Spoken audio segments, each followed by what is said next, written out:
गर्मी में गरीब ससुराल में अमीर बहू लाई साल भर का राशन। लेकिन इस बारे में किसी को कुछ पता तो नहीं चला ना? अरे नहीं, किसी को कुछ पता नहीं चला। मैं तो छुपकर यहाँ पर आया हूँ। अच्छा ठीक है, अब तुम अपने घर जाओ। रोहन छुपकर नेहा के घर से बाहर निकलता है और अपने घर जाता है। क्या बात है, आजकल तू काम से लेट घर आ रहा है? नहीं मम्मी, बस ऐसे ही कभी कभी काम थोड़ा ज्यादा हो जाता है इसलिए। अच्छा ठीक है, तू हाथ मुंह धो ले, मैंने खाना बना दिया है। मैं जब तक सामने जो नेहा है उसके घर पर खाना देकर आती हूँ। बेचारी किस्मत की मारी, उसे अभी तक ठीक से खाना बनाना भी नहीं आता। हाँ सच में बेचारी। लगता है भैया को नेहा पर बहुत ज्यादा तरस आता है। अरे नहीं, मुझे भला किसी पर तरस क्यों आएगा? मुझे किसी से क्या लेना देना है, मैं तो जा रहा हूँ नहाने। उसके बाद सविता खाना पैक करती है और फिर सामने रह रही नेहा के घर जाती है। सविता दरवाजा खटखटाती है तो नेहा दरवाजा खोलती है। अरे आंटी जी आप? हाँ बेटा, मैं तुम्हें खाना देने आई हूँ। आंटी जी आपको रोज इस तरह परेशान होने की जरूरत नहीं है। अरे बेटा, इसमें परेशानी वाली कौन सी बात है? तुम भी तो कितनी बार हमारी मदद कर देती हो, तो क्या हम तुम्हारे लिए इतना नहीं कर सकते? तुम चाहो तो कभी भी हमारे घर आ सकती हो और खाना खा सकती हो। Thank you aunty, thank you so much aunty, आप कितनी अच्छी हैं। खाना देकर सविता घर जाती है। सब रात को बैठकर साथ में खाना खा रहे थे। क्या तुमने नेहा बिटिया को खाना दे दिया? हाँ दे दिया, बड़ी प्यारी बच्ची है। बेचारी की याददाश्त चली गई। उस बेचारी को तो पिछला बीता हुआ कुछ भी याद नहीं है कि उसका परिवार कौन है, कैसा है, कितना मुश्किल है। इस तरह अपने परिवार के बिना जीना और चाह कर भी हम उन्हें याद नहीं कर सकते। बहुत संघर्ष करना पड़ता होगा उसे और बहुत बुरा भी लगता होगा। हाँ माँ, ये बात तो आप बिल्कुल सही कह रहे हो। जब कुछ याद ना आए तो ऐसे बहुत खराब लगता है। उसके बाद सब खाना खाते हैं। बेटा, घर में राशन खत्म हो गया है। ठीक है माँ, मैं लाता हूँ आज। यूं ही दिन गुजर रहे थे। कुछ दिन बाद नेहा सविता के घर आती है, जहाँ सविता घर का काम कर रही थी। तब नेहा उसकी काम में मदद करती है। लाई आंटी, मैं कर देती हूँ। अरे बेटा, तू क्यों हर रोज इस तरह परेशान होती है? बैठ जा, मैं खुद काम कर लूंगी। कोई बात नहीं आंटी जी, मैं कर लूंगी। नेहा सविता के साथ मिलकर घर की सफाई करती है और इसके बाद सारा काम जल्दी ही खत्म हो जाता है। तुम सच्ची में कितनी प्यारी बच्ची हो, तुम्हारी वजह से ये काम भी जल्दी हो गया। आपको मेरी कभी भी जरूरत पड़े तो आप मुझे बता देना। तभी नेहा के पास किसी का कॉल आता है। अच्छा आंटी जी, मैं अभी चलती हूँ, आपसे बाद में मिलूंगी। इतना कहकर नेहा वहाँ से चली जाती है। इस तरह दिन गुजर रहे थे और नेहा अक्सर उनके घर पर कभी काम करने तो कभी खाना खाने तो कभी ऐसे ही समय बिताने के लिए चली जाती थी। तुम्हें नहीं लगता कि ये नई पड़ोसन को ज्यादा ही सविता के घर आती जाती रहती है और किसी से ये ठीक से बात तक नहीं करती? हाँ वही तो, लेकिन कहते हैं ना, जोकर को जोकर ही टकराता है। क्या कहा? ऐसी भी कोई कहावत होती है? अरे शब्दों पर मत जाओ, भावनाओं पर जाओ। मतलब जो जैसा होता है उसे वैसा ही आदमी टकराता है। दोनों एक जैसे ही है। वहीं दूसरी तरफ अब जब नेहा का घर पर रोज आना जाना हो गया था, तब एक दिन उसके दिमाग में कुछ खिचड़ी पकती है। मैं जो अपने दिमाग में खिचड़ी पका रही हूँ, ये सही रहेगा भी या नहीं? कोई बात नहीं, बात करके देखती हूँ, क्या पता बात बन जाए। सविता रमेश को सारी बात बताती है। अब इस मामले में तो रोहन ही हमें कुछ बता सकता है। उसे घर आने देते हैं, उसके बाद उससे बात करेंगे। दोनों शाम को रोहन के घर आने का इंतजार करते हैं। उसके घर आते ही, रोहन बेटा, हमें तुमसे कुछ बात करनी है। हाँ पापा, कहिए क्या बात है? हाँ, हमने तुम्हारे लिए एक लड़की पसंद कर ली है। क्या कहा? देखो माँ, अभी आपको पता है कि मैं काम कर रहा हूँ और साथ में पढ़ाई भी कर रहा हूँ, तो मैं अभी तो इन सब शादी वादी के ख्यालों के बारे में नहीं सोच सकता। लेकिन बेटा, इस तरह मना नहीं करते, लड़की बहुत अच्छी है। नहीं माँ, मैंने कह दिया ना, मुझे अभी शादी नहीं करनी है। बाकी तो तेरी मर्जी है। अब मैं तेरे साथ भी जबरदस्ती नहीं कर सकती, वरना नेहा बिटिया कितनी अच्छी और प्यारी बच्ची है, उसके साथ मन लगा रहता है और उसके परिवार में भी कोई नहीं है। मुझे लगा था तुम दोनों की शादी हो जाएगी तो उसे भी एक परिवार मिल जाएगा और हमें भी एक प्यारी बहू। क्या कहा आप? नेहा से मेरी शादी करने की बात कर रहे थे? हाँ कर तो रही थी, लेकिन अब तुझे पसंद नहीं है तो क्या कर सकते हैं। ये भगवान, मैंने क्या कर दिया? मुझे भी हमेशा बोलने की बहुत ज्यादा ही जल्दी रहती है। अरे रोहन, पहले कोई बात तो सुन लेता, बीच में बोलने की बहुत जल्दी रहती है तुझे। कोई बात नहीं भाग्यवान, इस तरह उदास नहीं होते। हाँ मम्मी, उदास होने की जरूरत नहीं है। अगर आपको लड़की इतनी पसंद ज्यादा आ रही है तो कोई बात नहीं, मुझे कोई एतराज नहीं है, मैं शादी करने के लिए तैयार हूँ। क्या सच में? हाँ बिल्कुल मम्मी, अब मैं आपको तो इस तरह उदास नहीं कर सकता ना। उसके बाद सविता, रमेश और रोहन तीनों नेहा के घर जाते हैं और उसे सारी बात बताने के बाद लेकिन आप तो मेरे हालात के बारे में जानते हैं ना, मैं आप सभी को अपने परिवार वालों से नहीं मिलवा सकती और मैं सिर्फ अकेली हूँ। बेटा तुम इन सब चीजों की चिंता मत करो, बस तुम शादी के लिए हमें बता दो कि क्या तुम हमारे बेटे से शादी करना चाहोगी। काफी देर सोचने के बाद नेहा कहती है, हाँ जी ठीक है, मंजूर है। चलो ये तो बहुत खुशी की बात है कि तुम शादी के लिए मान गई। उसके बाद नेहा और रमेश वहाँ से चले जाते हैं। तुमने शादी के लिए हाँ करने में थोड़ा ज्यादा समय नहीं लगा दिया? सच में मुझे मना करने के लिए सोच रही थी क्या? अरे थोड़ा बहुत नाटक करना पड़ता है ना, वरना सबको पता चल जाता। ऐसा भी है। अब पंडित जी से मिलकर एक सही मुहूर्त देखकर रोहन और नेहा की शादी मंदिर में करवा दी जाती है और शादी के बाद उन दोनों का गृह प्रवेश करवाया जाता है। नेहा दाहिने पैर से कलश गिराकर घर के अंदर आती है। रात को कमरे में जैसा हम चाहते थे वैसा हो गया। फाइनली अब हम अपनी जिंदगी अच्छे से जी सकते हैं। हाँ, और जो पिछला है तुम उन सबको भूल जाओ। मैं तो बीता हुआ वैसे ही भूल गई हूँ, मुझे तो वैसे भी कुछ भी याद नहीं है। हाँ ठीक है, लेकिन अब तुम्हें चिंता करने की जरूरत नहीं है। अब अगले दिन सुबह नेहा की पहली रसोई थी और वो रसोई में खाना बनाने जाती है। तब नेहा देखती है कि रसोई में काफी सारे डब्बे खाली हैं और उनके अंदर राशन खत्म होने वाला है। राशन तो खत्म होने वाला है, बस थोड़ा सा आटा और थोड़ी सी दाल बची है, चावल भी नहीं है कि खीर बना लेती। तभी वहाँ पर सविता आ जाती है। क्या बात है बेटा? नेहा जल्दी से डिब्बा बंद कर देती है। हाँ, कुछ नहीं मम्मी जी, मैं तो बस सोच रही थी कि अपनी पहली रसोई में क्या बनाऊं। तुम हमारे लिए आटे का हलवा और सबके लिए एक पराठा बना दो। तब सविता देखती है कि घी भी पूरी तरीके से खत्म हो चुका है। तब वो उदास हो जाती है। घी भी खत्म हो गया है, अब हलवा कैसे बनेगा? अरे मम्मी जी उदास होने की क्या जरूरत है, मैं हूँ ना, मुझे लापसी बनानी आती है। आटे और गुड़ की ही बनती है और इसमें ज्यादा घी की जरूरत नहीं होती, लेकिन हलवे जैसा ही स्वाद आता है उसका। अभी आप सबके लिए बनाती हूँ। अब नेहा चूल्हा जलाकर उस पर कढ़ाई रखती है और उसके बाद उसमें सूखा आटा भून लेती है और फिर वो उसके अंदर पानी और गुड़ पिघलाकर डाल देती है और उसे अच्छे से मिक्स करके पकाती है। इस तरह लापसी बनकर तैयार हो जाती है और उसके बाद वो थोड़ा सा आटा गूंथ कर तैयार कर लेती है। इसके बाद वो सबके लिए हल्की सी लाल मिर्च और नमक डालकर पराठे भी तैयार करती है। उसके बाद सबको खाना परोसा जाता है। मानना पड़ेगा बेटा, तुमने तो बहुत ही स्वादिष्ट खाना बनाया है। पराठे भी बहुत अच्छे हैं और यहाँ तक कि ये लापसी भी बहुत अच्छी है। हाँ बिल्कुल, बहू के हाथों में तो जादू है। भाभी, आपकी पड़ोसन से भाभी बनने की खुशी में आज हमने पहली रसोई में आपके हाथ का खाना खाया, जो कि बहुत टेस्टी है। मुझे खुशी है कि आप सबको मेरे हाथ का खाना पसंद आया। इस तरह सब खाना खाते हैं और उसके बाद अपने अपने कमरे में चले जाते हैं। घर में राशन खत्म हो रहा है, बिल्कुल भी राशन नहीं है, सिर्फ रात के खाने के लिए राशन बचा है। हाँ ठीक है, अभी मेरे पास ये 100 रुपए हैं, तुम इन्हें रख लो। आज देखता हूँ अगर काम चल गया तो आते हुए राशन ले आऊंगा। बचे हुए 100 रुपए भी रोहन नेहा को देकर चला जाता है। अब उसकी जेब में सिर्फ 50 रुपए बचे थे। अब रोहन जाता है और फिर वही मेहनत मजदूरी का काम करता है। गर्मी में काम करके वो पसीने से भीग जाता है। इतनी गर्मी, इतनी ज्यादा गर्मी में सूरज एकदम आग के गोले फेंक रहा है। ऐसे में तो काम करना बहुत मुश्किल होता है। रोहन पूरा दिन मेहनत से काम करता है और उसके बाद वो अपने मालिक के पास जाता है। मालिक उसे उसकी आज की दिहाड़ी तो दे देता है।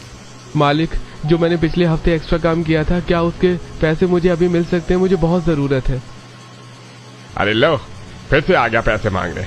अरे भाई, मैं तेरे पैसे लेकर कहीं भाग नहीं रहा हूँ। कहा था ना, जो एक्स्ट्रा काम होगा वो पैसे तुरंत नहीं मिलेंगे, उसके पैसे बाद में ही मिलेंगे। लेकिन एक बार बोलने पर भी तू हर बार पैसे मांगने आ जाता है। मालिक, मैं क्या करूँ, मुझे पैसों की बहुत जरूरत है, इसलिए आपसे पैसे मांग रहा हूँ। तब मालिक जेब से 100 रुपए निकाल कर रोहन को देता है और वो गुस्से में कहता है, ले पकड़, अब बार बार पैसे मांगने की जरूरत नहीं है, नहीं तो काम से निकाल दूंगा। अभी 100 रुपए दे दिए, बाकी पैसे बाद में मिलेंगे। उसके बाद रोहन उदास होकर घर वापस आता है। रास्ते में आते हुए वो परचून की दुकान पर जाता है। भाई जरा 2 किलो आटा, 2 किलो चावल और 1 किलो दाल दे दो। आज रोहन को पूरे 300 रुपए मिले थे। उन्हीं से वो इतना राशन लेकर घर वापस आता है। आप आ गए? नहीं तो, अभी तो मैं बस आधे रास्ते में पहुंचा हूँ, थोड़ी देर में आ जाऊंगा। अच्छा जी, तो मेरे सामने क्या आपका भूत खड़ा है? हाँ बिल्कुल, मैं भूत हूँ। अच्छा बस मजाक छोड़िए, आप राशन लेकर आइए ना। हाँ लाया हूँ। मालिक ने एक्स्ट्रा पैसे देने से तो मना कर दिया था। आज सिर्फ 100 रुपए ही दिए हैं, बाकी पैसे महीने के एंड में मिलेंगे। कोई बात नहीं, एंड में मिलेंगे तो तब भी काम ही आएंगे। अभी तो हमारा काम चल गया ना, वही बात है। उसके बाद नेहा सबके लिए पतली सी दाल और गर्मा गर्म रोटी बनाती है।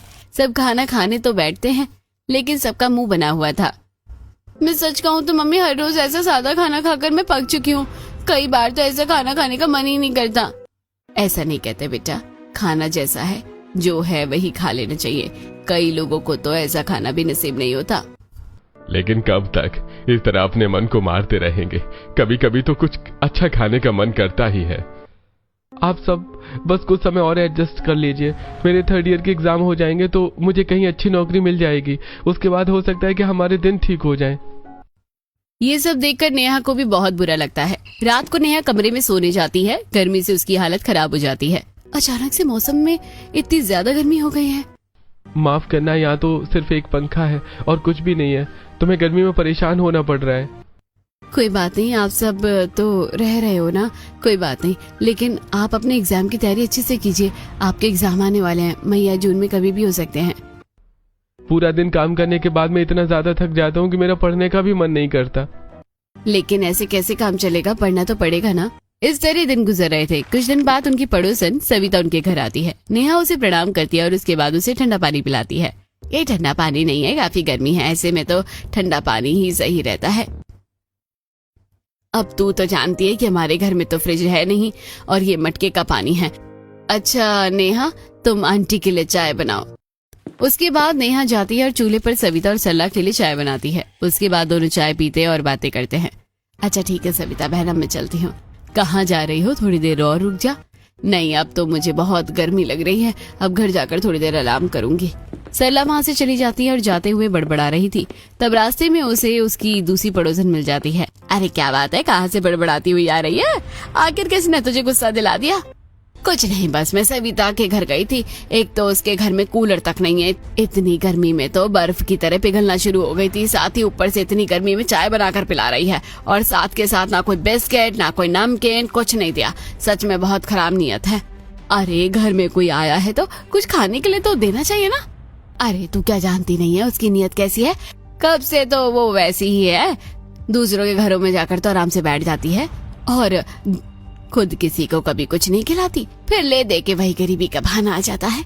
इस तरह वो सविता की पीठ पीछे बुराई करते हैं। 2-4 दिन और गुजरते हैं। नेहा खाना बना रही थी, लेकिन सविता फोन पर अपनी जेठानी से बात कर रही थी। हाँ तो जीजी, आप कब आ रही है यहाँ? आ जाइए, अब तो बच्चों के भी स्कूल की छुट्टी पड़ने वाली है। इस बार आप जरूर आना। हाँ, इस बार हम जरूर आएंगे और वहाँ पर जाकर सबसे मिलेंगे। खाना बनाने के बाद नेहा सबको खाना परोसती है। आज खाने में सिर्फ चावल बने हुए थे, साथ में पतली सी दाल और थोड़ी सी टमाटर की मीठी चटनी बनाई हुई थी। सच कहूँ तो भाभी, आज आपने टमाटर की मीठी चटनी बना दी तो इसके साथ चावल खाने में ठीक लग रहा है, वरना तो ये हर रोज दाल चावल खाकर मैं बोर हो गई थी। हाँ बेटा, ये थोड़ा अच्छा लग रहा है। हाँ मम्मी जी, आज मैं आधी किलो टमाटर और थोड़े से चावल लेकर आई थी, क्योंकि घर से राशन खत्म हो गया है। हमारा तो हर रोज का है। रोहन काम करने जाता है, उस दिन दिहाड़ी मिल जाती है तो राशन आ जाता है, वरना तो राशन खत्म हो जाता है और फिर थोड़ा बहुत बचा कुचा खाकर ही हम काम चला लेते हैं। मुझे तो अब शर्मिंदगी महसूस होती है कि हमारी वजह से तुम्हें भी काफी परेशानी होती होगी। नहीं मम्मी जी, ऐसा कुछ नहीं है, आप ऐसा मत सोचिए, मुझे कोई परेशानी नहीं होगी। उसके बाद सब खाना खाकर अपना काम करते हैं। नेहा घर का सारा काम करती है और गर्मी के मारे उसकी हालत खराब हो जाती है। हे भगवान, यहाँ पर तो सच में बहुत गर्मी है और अब तो गर्मी का कहर बढ़ता ही जा रहा है। इतनी गर्मी में काम करना बहुत मुश्किल है और मुझे तो इतनी गर्मी में रहने की आदत भी नहीं है। आगे आगे गर्मी बढ़ेगी तो दिक्कत और बढ़ेगी। नेहा परेशान होकर काम कर रही थी। वहीं दूसरी तरफ आज निधि जब फोन में ट्रेंडिंग रील देख रही थी, स्टोन पेपर सीजर वाली। रील में 2 लड़कियों को खाना खाते हुए वो देखती है। स्टोन पेपर सीजर, हाँ गई, भागो। दूसरी लड़की भागकर पीछे जाती है और पहली लड़की जल्दी से उसके मोमोज और चाउमीन खाने लगती है। पीछे से वो लड़की आती है और उसे रोकती है। बस रुको, अब दोबारा स्टोन पेपर सीजर। नेहा काम खत्म करके वहाँ पर आकर निधि के पास बैठी हुई थी और निधि उसे ये रील दिखाते हुए कहती है, भाभी मेरा भी मन ऐसा करने का बहुत करता है, काश हम दोनों भी ऐसा कुछ कर पाते तो कितना अच्छा होता। निधि को इस तरह उदास देखकर नेहा को बहुत बुरा लगता है। तभी निधि व्हाट्सएप पर स्टेटस देखती है और उसे बहुत गुस्सा आता है और वो स्टेटस नेहा को दिखाकर सविता के पास जाकर उसे भी दिखाती है और वो गुस्से में सविता से कहती है, देखा ना मम्मी, मैं तो हमेशा आपको कहती थी कि ताई जी हमें जानबूझकर इग्नोर कर रही है। देखिए वो 2 दिन पहले गांव आई थी और हमारी दूसरी चाची से मिलकर वापस चली गई और हमारे यहाँ तो आई तक नहीं। वो जानबूझकर हमारे साथ ऐसा करती है, इसलिए कहती हूँ कि आप उनसे बात मत किया करो और उन्हें यहाँ आने के लिए कभी मत बोला करो। सविता उदासी से कहती है, बेटा हमारे साथ ऐसा ही होता है, हम गरीब है ना, इसलिए हमारे साथ ऐसा किया जाता है। सबको यही लगता है कि हमारे पास खाने की कमी है और इसलिए कोई हमारे पास नहीं आता। आज जब मैं शीला के घर गई तो सविता शीला के घर जाती है जहाँ पर सरला पहले से बैठी हुई थी। वो वड़ा पाव खा रही थी। अरे आओ सविता बहन बैठो, तुम भी वड़ा पाव खा लो। नहीं, मैं खाना खा कर आई हूँ, मुझे अभी कुछ नहीं खाना। मैं तो बस 2 मिनट वहाँ बैठकर फिर घर वापस आ गई। मुझे देखते ही उन दोनों का मुंह बन गया था, इसलिए मैं ज्यादा देर वहाँ रुकी नहीं। मेरे जाने पर वो कभी मुझे कुछ खाने को पूछते नहीं और आज मैंने उन्हें देख लिया तो उन दोनों का मुंह बन गया था। इस तरह के भेदभाव से भी मैं परेशान हो गई हूँ, इसलिए मैं किसी के घर जाना ही पसंद नहीं करती। ये सब सुनकर तो नेहा का खून गुस्से से उबलने लगता है। इन सब लोगों की इतनी हिम्मत कि मेरे परिवार वालों के साथ ऐसा कर रहे हैं। बस बहुत हुआ, मैं अब इस तरह अपने परिवार वालों को जलील होता हुआ नहीं देख सकती। शाम को जब रोहन घर वापस आता है तब नेहा देखती है कि आज फिर से राशन खत्म होने वाला है और सबके लिए रोटी वो बनाती है। वो सबको सूखी रोटी के साथ हरी मिर्च की चटनी दे देती है। सब मुंह बनाकर खाना खा रहे थे और किसी को भी खाना अच्छा नहीं लग रहा था। किसी का भी मन ठीक से खाना खाने का नहीं करा है। आज फिर से राशन खत्म हो गया है। इस तरह हर रोज राशन जल्दी खत्म हो जाएगा तो कैसे चलेगा? मैं घर वालों के लिए क्या करूं? रात को मेरी डेट शीट आ गई है और अब मई के लास्ट में मेरे पेपर शुरू हो जाएंगे। मैंने तो आपसे कहा था कि आप पढ़ना शुरू कर दीजिए, एग्जाम कभी भी हो सकते हैं, लेकिन आप मेरी बात मानते ही नहीं हो। अब आप काम छोड़ दीजिए और सिर्फ पढ़ाई पर फोकस कीजिए। मैं क्या करूं? अगर काम छोड़कर पढ़ना शुरू करूंगा तो घर में खाना नहीं बन पाएगा।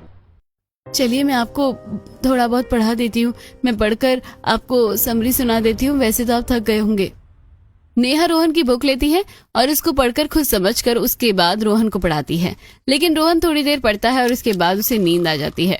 ऐसे तो बिल्कुल भी काम नहीं चलने वाला, लगता है मुझे ही कुछ करना पड़ेगा।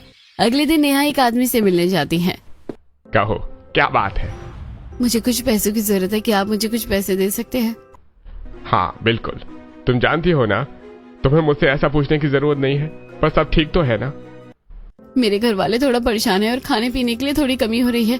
वो काम की वजह से पढ़ाई पर ध्यान नहीं दे पा रहे हैं, तो मुझे एक बार में सबके लिए राशन ला कर रखना है। कोई बात नहीं, राशन मैं तुम्हारे घर पर पहुंचा दूंगा। नहीं बिल्कुल नहीं, मैं किसी भी तरह का रिस्क नहीं लेना चाहती, मैं खुद राशन खरीद लूंगी। उसके बाद नेहा पैसे लेकर वहाँ से चली जाती है और एक बड़े से मॉल पर जाती है। वहाँ जाने के बाद कहिए मैम, मैं आपकी क्या मदद कर सकती हूँ? आप मेरे लिए सारा राशन पैक कर दीजिए और क्या आप मेरे लिए होम डिलीवरी कर दोगी? जी बिल्कुल मैम, होम डिलीवरी हो जाएगी। गुड, ठीक है, तो आप जल्दी से मेरा ऑर्डर नोट कर लीजिए। मुझे पूरे साल भर के लिए गेहूं का आटा, चावल, इस तरह की दाल कम से कम 10 किलो होनी चाहिए। आपके पास जितनी भी तरह की दालें हैं ना, मूंग, उड़द, चना, सोयाबीन, काले चने, राजमा, छोले, शरबत, आप इसमें बेल का शरबत जरूर ऐड करना। साथ में आप बाजरा, जौ, ज्वार, इनका भी आटा दे देना और साथ में सरसों का तेल, 10 किलो घी, शक्कर, नमक, हल्दी, काली मिर्च, लाल मिर्च, हींग, कड़ी पत्ता, सब कुछ पैक कर दीजिए। इतनी लंबी चौड़ी लिस्ट सुनकर सबके होश उड़ जाते हैं और उसके बाद सब अच्छे से ऑर्डर को लिख लेते हैं। मैम आपका ऑर्डर अभी हम पैक करके शाम तक घर पहुंचा देंगे। इस तरह सारा राशन ऑर्डर करने के बाद नेहा वहाँ से चली जाती है और घर वापस आती है। शाम को जब निधि कॉलेज से घर वापस आती है तो और थोड़ी देर बाद में देखती है कि घर के आंगन में ट्रक से बहुत सारा राशन का सामान घर में लाया जा रहा था। यहाँ ये सब क्या चल रहा है? समझ तो मुझे भी नहीं आ रहा, मुझे भी नहीं पता कि ये सब क्या हो रहा है। जो ट्रक से इतना सारा राशन का सामान उतार रहे थे उनमें से एक आदमी से रमेश पूछता है, अरे भाई यहाँ पर ये सब क्या चल रहा है? इतना सारा राशन किसने भिजवाया है? अरे अंकल जी, कोई नेहा नाम की लड़की ने मंगवाया है। ये बात सुनकर सबके होश उड़ जाते हैं और जब राशन का सामान रखकर वहाँ से सब चले जाते हैं तब सब नेहा से पूछते हैं, बेटा यहाँ ये सब क्या चल रहा है? तुम इतना सारा राशन कहाँ से लेकर आई और इतने सारे पैसे कहाँ से आए? ये तो पूरे साल भर का राशन लग रहा है। मम्मी जी आप चिंता मत कीजिए, मेरे पास कुछ पैसों की सेविंग्स थी तो उन्हीं की मदद से मैंने ये सारा राशन मंगवाया है। अगर ऐसी बात है बेटा तो तुम्हें इस तरह परेशान होने की जरूरत नहीं थी। वो तुम्हारे पैसे तो तुम्हें इस तरह खर्च नहीं करने चाहिए थे ना। क्यों मम्मी जी, ये भी तो मेरा परिवार है, आप इतनी चिंता मत कीजिए, सब ठीक है। आज मैं आप लोगों के लिए स्पेशल खाना बनाऊंगी। इतना कहकर नेहा रसोई में जाकर सबके लिए आज रात का खाना बनाने लगती है। आज तो मैं सबके लिए राजमा छोले चावल और बढ़िया बढ़िया गरम गरम रोटी बनाऊंगी। ऐसा खाना खाकर सब खुश हो जाएंगे। एक तरफ नेहा रसोई में खाना बनाने लगती है, लेकिन मम्मी आपको नहीं लगता कि कुछ गड़बड़ है? मुझे तो भाभी की बातों पर यकीन नहीं हो रहा। आज मैंने इन्हें किसी लड़के से बात करते हुए देखा था। मुझे तो दाल में कुछ काला लग रहा है। अगर ऐसी बात है तो हमें बहू को साफ साफ बोल देना चाहिए। नहीं मम्मी, हमें सच जानना होगा और पता लगाना होगा कि आखिर यहाँ ये सब कैसे हुआ। मैं इस बारे में भैया को बताऊंगी और मैं उनसे कहूंगी कि वो भाभी पर नजर रखे। उसके बाद नेहा सबको आज बढ़िया सा खाना खिलाती है और जब रात को आने के बाद रोहन को भी ये सब बात पता चलती है कि नेहा ने पूरे साल भर का राशन घर में लाकर रख दिया है। तुम्हें ऐसा नहीं करना चाहिए था नेहा, मैं खुद जैसे तैसे करके काम कर लेता। कोई बात नहीं, आप इन सब बातों को छोड़िए और आज बढ़िया सा स्वादिष्ट खाने का मजा लीजिए। हाँ भाई, वैसे मानना पड़ेगा कि बहू ने आज बहुत ही स्वादिष्ट खाना बनाया है। आज तो खाने में राजमा छोले चावल और रोटियां हैं। इतने दिनों बाद इतना स्वादिष्ट खाना खाकर मजा आ गया। आज बहुत समय बाद सब लोग बड़े चाव से बड़े मजे से खाना खाते हैं। वहीं दूसरी तरफ खाना खाने के बाद नेहा बर्तन धो रही थी, तब निधि रोहन के पास जाकर उसे सारी बात बताती है। और तो भैया मैं तो कह रही हूँ कि आप कैसे भी करके भाभी पर ध्यान रखें और पता लगाए कि आखिर बात क्या है। भाभी खुद शादी से पहले इतनी छोटी सी किराए के घर पर रहती थी, फिर अचानक से भाभी का किसी काले कपड़ों में किसी लड़के से मिलना और उसके बाद अचानक से घर में साल भर का राशन आना, ये सब कुछ ऐसा लगता है कि दाल में कुछ काला है। अगर ऐसी बात है तो मैं अभी उसकी खबर लेता हूँ, तुम रुको। अरे नहीं भैया, मामला खराब करने की जरूरत नहीं है। अभी आप बस भाभी पर नजर रखना। इतना कहकर रोहन कमरे में जाता है और कमरे में जाते ही रोहन के तेवर बदल जाते हैं। तुम्हें पैसे खर्च करने की क्या जरूरत थी? तुम्हें पता है घर वालों को तुम पर शक हो रहा है। तो मैं और क्या करती? आपका आखिरी साल है, आप पढ़ाई पर ध्यान दे नहीं पा रहे थे। कुछ दिन बाद आपके पेपर है। अब आप पढ़ाई पर ध्यान दीजिए। अब आपको काम पर जाने की जरूरत नहीं है। मैं तो बस इतना चाहता हूँ कि हमारा राज किसी के सामने नहीं आना चाहिए। निधि उन दोनों के कमरे में किसी काम से जा रही थी, लेकिन ये बात सुन लेती है। ओ भाई, भैया भी भाभी की टीम में मिले हुए हैं। कोई बात नहीं, मैं अपनी जासूसी से सब पता लगाऊंगी कि भाभी ने साल भर का राशन कैसे खरीदा। अब अगले हफ्ते एक दिन निधि काला चश्मा लगाकर घर के बाहर ही नेहा का वेट करती है, लेकिन ना तो नेहा कहीं जा रही थी और ना ही निधि को उसके खिलाफ कोई सबूत मिल रहा था। एक दिन निधि बाहर गर्मी में, सूरज की तपती गर्मी में जासूसी वाले कपड़े पहनकर और काला चश्मा लगाकर नेहा का इंतजार कर रही थी। भाभी आपका सच तो मैं आप पता लगा कर ही रहूंगी। नेहा बाहर आती है और वो थैला लेकर कहीं जा रही थी। आज तो रात से पर्दा उठेगा ही। लेकिन नेहा पास की राशन की वाली दुकान पर जाती है और वहां से, अरे भैया थोड़ा सा गोंद कतीरा दे दो और साथ में थोड़ी सी खांड और उसके साथ एक शरबत दे देना, बड़ी गर्मी हो रही है। जी बहन जी, अभी दे देता हूँ। ये सारा सामान लेकर नेहा घर वापस आ जाती है और निधि का प्लान चौपट हो जाता है। वो बाहर गर्मी में तप रही थी, तो जब पसीने से भीगकर वो घर के अंदर आती है तो, क्या बात है निधि, तुम तो जासूस के कपड़ों में कहाँ जा रही हो आजकल? किसी की जासूसी कर रही हो क्या? नहीं तो भाभी। नेहा मुस्कुराकर वहां से चली जाती है। अगले दिन नेहा सबके लिए एक कूलर भी लाती है। बेटा ये तो महंगा है, तुम कहाँ से लाई? पापा जी मुझे सस्ते में मिल गया था, सेकेंड हैंड है। रात को सब आज आराम से कूलर की हवा में सोते हैं। सब हमेशा गर्मी से परेशान रहते थे, इसलिए नेहा कूलर लाई थी। लेकिन निधि और सविता को तो शक होता है और निधि सविता को सारी बात बताती है कि किस तरह रोहन भी नेहा के साथ शामिल है और उसे नेहा के खिलाफ कोई सबूत नहीं मिला। बस बहुत हो गया, अब मैं डायरेक्ट बात करती हूँ। उसके बाद सविता नेहा को जाकर सारी बातें बोल देती है। मुझे सच बताओ कि क्या चल रहा है, तुम और रोहन मिलकर हमसे क्या छुपा रहे हो? सविता के बार बार पूछने के बाद भी नेहा कुछ नहीं बताती और चुपचाप खड़ी रहती है। ठीक है, तुम मुझे कुछ नहीं बताओगी तो कोई बात नहीं, आज मैं तुमसे कुछ नहीं पूछूंगी। अब अगले कई दिनों तक सविता नेहा को इग्नोर करती है और उससे बात नहीं करती। नेहा सविता के लिए शरबत बनाकर लाती है। मम्मी जी शरबत पी लीजिए, ठंडा है, गर्मी में अच्छा रहेगा। लेकिन सविता बिना कुछ कहे वहां से चली जाती है और ये नाराजगी नेहा से अब देखी नहीं जा रही थी। लेकिन तभी शाम को काले कपड़ों में गन लेकर कुछ लोग वहां आते हैं। आइए भैया। हाँ कहो नेहा, क्या परेशानी है? तुमने यहाँ हमें अचानक क्यों बुलाया? अरे भाभी, हमने तो आपसे बस एक सवाल पूछा था और आपने उसके बदले में गुंडे बुलवा लिए। अच्छा ठीक है बाबा, आगे से हम कुछ नहीं पूछेंगे, इन्हें वापस भेज दो। नीति तो मैं डरने की जरूरत नहीं है, ये दोनों मेरे भाई हैं। अब चलो भी मेरे भैया से मेरी शादी की बात करने के लिए। अरे अगर तुम मुझे मारना चाहती हो तो वैसे ही जहर दे दो। अपने दोनों भाई से मरवाने का इरादा है क्या? दोनों मुझे एक ही गोली मारकर उड़ा देंगे। अरे मेरे भैया अच्छे हैं, कुछ नहीं करेंगे, चलो तो। नेहा रोहन को अपने घर लेकर जाती है और वहाँ पर नेहा के दोनों भाइयों को देखकर रोहन बहुत डर जाता है। तुम्हारी हिम्मत कैसे हुई हमारी बहन से शादी करने के बारे में सोचने की? तुम जानते हो ना हमारी बहन कौन है? जी, मैं आपकी बहन से बहुत प्यार करता हूँ और उससे शादी करना चाहता हूँ। मैं बहुत अच्छा इंसान हूँ, मैं आपकी बहन को हमेशा खुश रखूंगा। तुम्हारी इतनी हिम्मत, रुको अभी मैं तुम्हें बताता हूँ। रोहन डरकर आंख बंद कर लेता है और मुझे माफ कर दीजिए। जब रोहन ने डर के मारे आंख बंद की थी तो पवन और रजत हंसने लगते हैं। अरे हम तो बस तुम्हारे साथ मजाक कर रहे थे, चिंता मत करो, हम अपनी बहन की शादी तुमसे कर देंगे, क्योंकि उसने पहले ही हमें तुम्हारे बारे में बता दिया था कि तुम इतने अच्छे इंसान हो और तुम अब पढ़ाई भी कर रहे हो और परिवार को भी संभाल रहे हो। हम तो बहन की खुशी में खुश हैं, बस हम इसे अपनी दुनिया से दूर रखना चाहते हैं और नहीं चाहते कि किसी को भी इसके बारे में पता चले। आपने तो मुझे डरा दिया था। नेहा के भाई तो शादी के लिए मान जाते हैं, लेकिन जब रोहन इस बारे में घर पर आकर सविता को बताता है, खबरदार जो ऐसा रिश्ता हमारे घर लाने की कोशिश की भी तो मैं शादी के लिए कभी नहीं मानूंगी। तुम्हें मुझ में या अपनी पत्नी में से किसी एक को चुनना होगा अगर तुमने ऐसा किया तो। रोहन उदास हो गया था और जब वो इस बारे में नेहा को बताता है, अब हम क्या करेंगे? मेरे पास एक आइडिया है, मैं अपनी याददाश्त जाने का नाटक करूंगी और इस तरीके से मैं अपने भाइयों से अलग तो रहती हूँ, मैं तुम्हारे सामने वाले घर को किराए पर लेकर वहां रहूंगी और तुम्हारी मम्मी का दिल जीतूंगी। हम उन्हें झूठ बोलेंगे कि मैं अपने परिवार को नहीं जानती, उसके बाद तुम्हारी मम्मी का कभी ना कभी मेरे लिए दिल पिघल जाएगा और फिर तुम बोल देना कि हम दोनों एक दूसरे को पसंद करते हैं और फिर हम दोनों शादी कर लेंगे। वैसे भी मुझे अपने भाइयों से तो अलग रहना ही है, क्योंकि अब मैं बाहर रहती हूँ और मेरे भाई नहीं चाहते कि किसी को पता चले कि मैं उनकी इकलौती बहन हूँ। इस तरह दोनों इस प्लान में शामिल हो जाते हैं।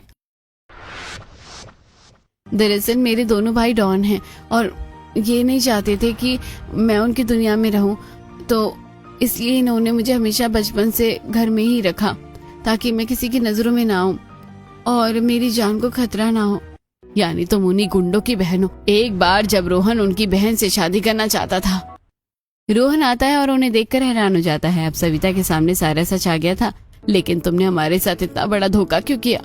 देखिए, आपको हमसे घबराने की जरूरत नहीं है, हम किसी को नुकसान नहीं पहुंचाते, हमारे माता पिता नहीं थे तो हम बचपन में इन सब में फंस गए, लेकिन हमने अपनी बहन को हमेशा इन सब चीजों से दूर रखा है। हम हाथ जोड़कर आपसे रिक्वेस्ट करते हैं कि हमारी बहन को आप हमेशा खुश रखें, बाकी हमारी तरफ से आपको कभी कोई परेशानी नहीं होगी। नेहा के भाई वहाँ से चले जाते हैं, लेकिन सब रोहन और नेहा से कई दिनों तक गुस्सा रहते हैं। मम्मी, आप मुझसे नाराज हैं, मैं समझ सकता हूँ, लेकिन आपको नेहा से नाराज नहीं होना चाहिए। वो हमसे अमीर है, लेकिन उसने फिर भी मेरा साथ चुना। वो राशन इसीलिए लाई कि उसे सबके लिए बुरा लगता था। उसने कभी कोई शिकायत नहीं की। इतनी गरीबी में रहने के बाद भी मुझे पढ़ाई में सपोर्ट कर रही है, तो प्लीज उससे नाराज मत रहिए। सविता रोहन की सब बातों से सहमत होती है और नेहा को बहू के रूप में स्वीकार कर लेती है। अब नेहा अगले दिन बहुत सारे मोमोज, चाउमीन और रोल लेकर आती है और निधि के साथ मिलकर स्टोन पेपर सीजर वाला चैलेंज करती है। आज तो मजा आ गया भाभी। कुछ महीने बाद रोहन के एग्जाम के बाद उसकी एक कंपनी में जॉब लग जाती है। ये तो खुशी की बात है। तुम सच में हमारे घर की लक्ष्मी हो। तुम्हारी वजह से हमें राशन की कमी नहीं हुई और इसका तुमने साथ दिया। अब सविता का गुस्सा प्यार में बदल गया था और पूरा परिवार अब खुशी खुशी रहने लगता है।